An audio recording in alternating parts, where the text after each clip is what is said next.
Then it moves into the historical context of gender normativity, reminding us that these binary constructs have roots in, well, centuries-old philosophical and cultural practices. But isn't it interesting how, even though we're more aware of these concepts, many institutional practices still reinforce that default? And that exclusion, it's not accidental, it's built into the system.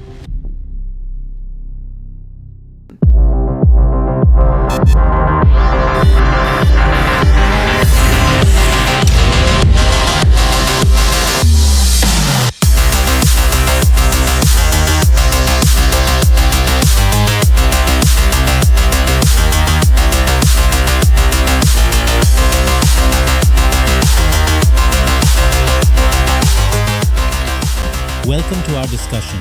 Today we're delving into some really thought-provoking ideas about cisgender epistemology and the structures that uphold cisnormativity. We're talking about how definitions, historical contexts, language, and even neoliberal market forces shape our understanding of gender. I'm really excited to dive into this. So, where do we begin? Well, first off, the text challenges the binary definition of cisgender.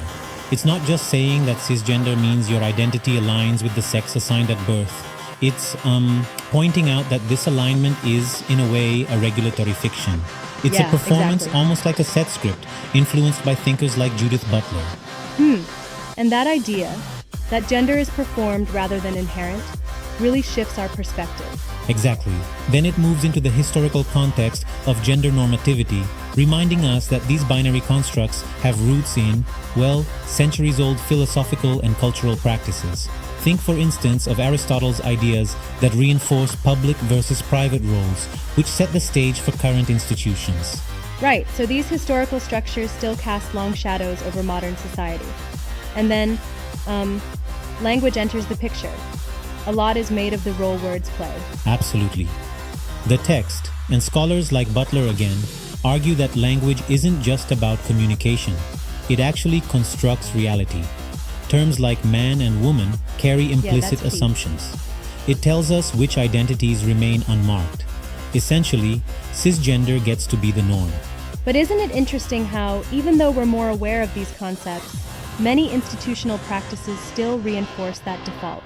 Right, and that brings us to the idea of cisnormative epistemicide, the systematic silencing and invalidation of non-cisgender voices.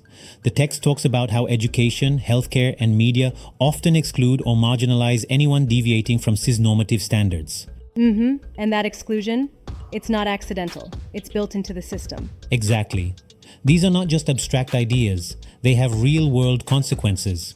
For instance, healthcare providers might unknowingly follow practices that favor cisgender patients, leaving transgender individuals stranded even in critical settings. That's a stark reminder of how these structural biases affect lives every day. And then the discussion shifts to neoliberalism's role in all of this. Neoliberal policies often individualize what are actually collective struggles. Personal responsibility is emphasized even when systemic issues create uneven playing fields. So, if I understand correctly, neoliberal frameworks can mask these deep-rooted inequalities by making every challenge seem like just a personal failing. Exactly. It's like saying, just work harder, without acknowledging that factors like cisnormative privilege have already handed advantages to some and obstacles to others. That's really eye-opening. Though I sometimes wonder if focusing so hard on structure leaves any room for personal agency. Would you say that the text respects that balance? That's a fair challenge. The text critiques the myth of meritocracy, emphasizing that while personal effort does matter, it's heavily mediated by structural factors. So it's not denying agency, but rather insisting that we recognize how systemic norms, like cisnormativity, skew opportunities. Exactly. It's a balance between acknowledging personal effort and recognizing that some people start ahead.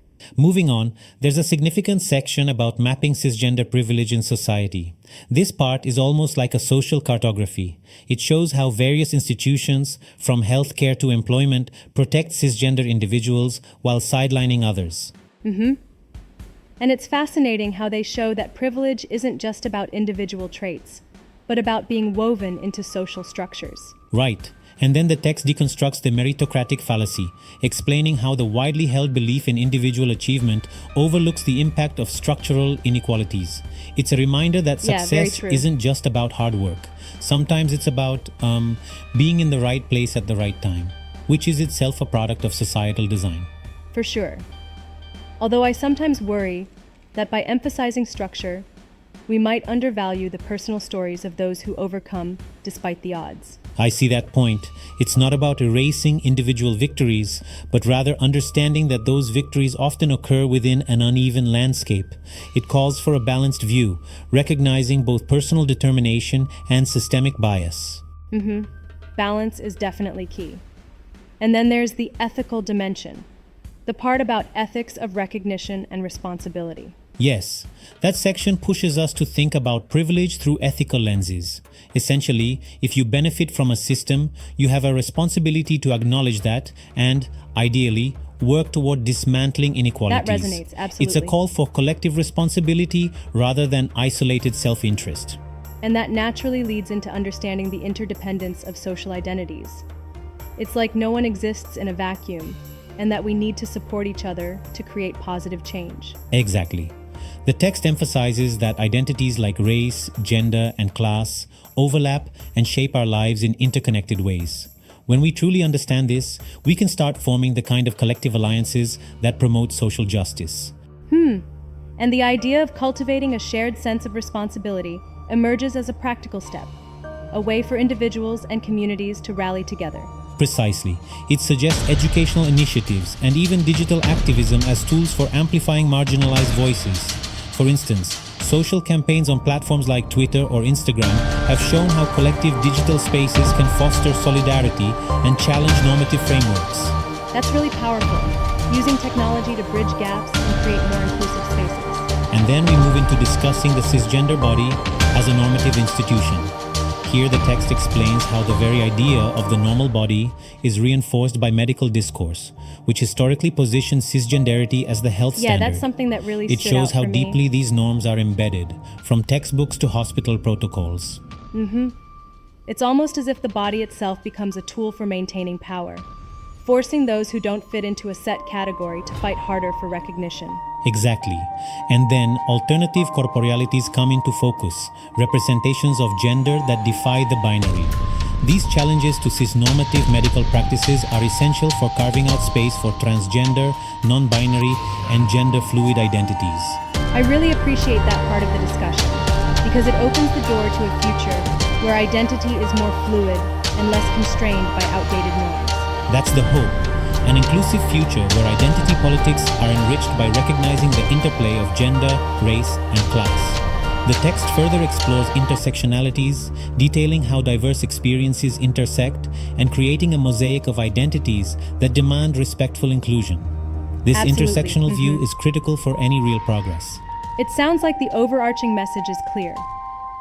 By critically examining historical, linguistic, institutional, and ethical dimensions of cisnormativity, we can forge pathways toward a more equitable society. Yes, and that's precisely what the text encourages.